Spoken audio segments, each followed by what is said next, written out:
Il y a une grande différence entre être aimé et être respecté, et la plupart des gens ne réalisent jamais à quel moment ils ont perdu cette frontière. On croit souvent que le respect dépend de ce qu'on possède, de notre apparence ou de notre statut. Mais en réalité, il se joue dans des gestes minuscules, dans des attitudes invisibles, celles qui, sans qu'on s'en rende compte, font doucement s'éloigner les autres. Voici 7 attitudes qui détruisent le respect que les autres ont pour toi, parfois sans que tu t'en rendes compte. Première attitude, l'attitude du « je sais déjà ». C'est l'un des moyens les plus rapides de perdre le respect. Quand tu crois tout savoir, tu cesses d'écouter. Et quand tu cesses d'écouter, les autres cessent de te considérer comme quelqu'un de sage.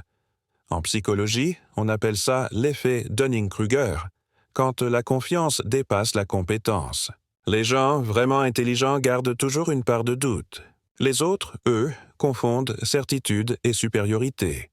Le respect ne naît pas de ce qu'on affirme, mais de la curiosité qu'on garde. Deuxième attitude, l'énergie de victime. Tu connais peut-être cette phrase « Rien ne marche jamais pour moi ».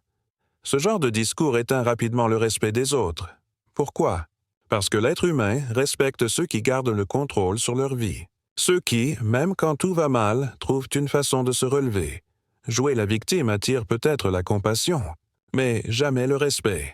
Le respect va à ceux qui disent « c'est difficile, mais je vais trouver une solution ».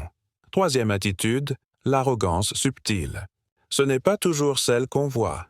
C'est celle qui se glisse dans les conversations, dans les conseils qu'on donne pour se mettre en valeur, dans ces moments où l'on parle pour exister au lieu d'écouter pour comprendre.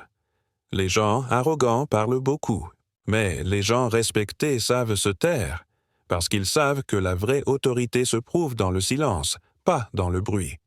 Quatrième attitude, l'énergie du plaignant. Quand tout sujet devient une plainte, les autres cessent peu à peu de se sentir en sécurité autour de toi. Ce n'est pas du réalisme, c'est de la contamination émotionnelle.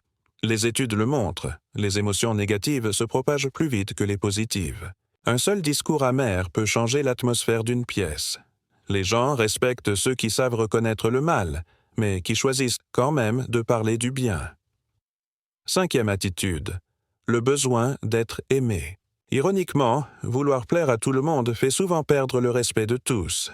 Dire toujours oui, toujours s'excuser, toujours sourire, c'est doux mais dangereux, parce que tu apprends aux autres que tes limites sont négociables. Le respect ne naît pas de la gentillesse seule, mais de la capacité à dire non sans culpabilité. Les gens admirent la bonté, mais ils respectent la fermeté. Sixième attitude, le refus d'assumer. Blâmer les autres, la société, ses parents, le hasard. C'est humain, mais c'est aussi un piège. En psychologie, on parle du locus de contrôle externe. Cette croyance que tout ce qui nous arrive vient de l'extérieur. Mais le respect va à ceux qui prennent la responsabilité de leur histoire, pas à ceux qui la réécrivent pour éviter la douleur. Assumer, ce n'est pas se juger. C'est dire « c'est ma vie et j'en prends la direction ». C'est une forme de puissance silencieuse. Septième attitude, l'effort invisible. Tu travailles dur, tu restes humble, tu penses que les gens vont le remarquer. Mais ils ne le feront pas. Le respect ne vient pas du sacrifice caché, il vient de l'intégrité visible. Montrer ton effort, ce n'est pas de l'orgueil. C'est une manière de montrer ce que tu défends. Si tu caches toujours ta lumière, comment veux-tu qu'on voie ce qu'elle éclaire? Conclusion. Le respect n'est pas quelque chose qu'on demande. C'est quelque chose qu'on enseigne par sa façon d'être, de parler, d'agir, de poser ses limites. Et le jour où tu cesseras de courir après la validation, pour simplement vivre selon tes principes, tu verras que tu n'auras plus besoin de réclamer le respect. Les gens te le donneront naturellement. Parce qu'on ne gagne pas le respect des autres, on apprend à ne plus le perdre.